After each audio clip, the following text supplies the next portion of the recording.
Clément, fais gaffe quand tu remontes aussi haut parce qu'après ça met des couleurs de peinture sur le dessus comme ça. Les garçons peignent, les filles calculent. C'est assez ou c'est trop ça? Ça devrait le faire.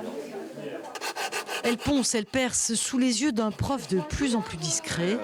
Tu peux faire ça aussi, un petit coup de... Non mais pour tracer. Au bout du troisième jour, je vois des élèves qui sont quasiment autonomes sur l'utilisation de ces outils, sur la recherche de solutions pour les fixations.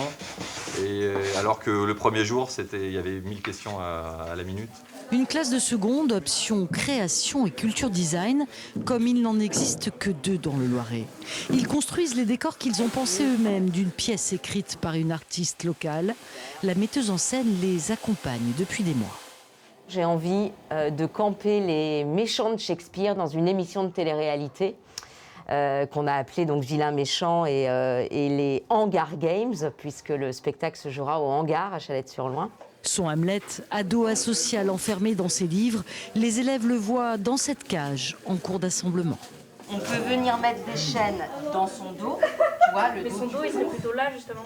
Vous aviez proposé, moi j'aimais bien cette proposition, de venir créer comme une sorte de baldaquin moderne, trash, avec des chaînes. Aurélie n'espérait pas un tel résultat, voir l'œuvre de Shakespeare ainsi goûtée en cours de français, puis digérée en cours de design.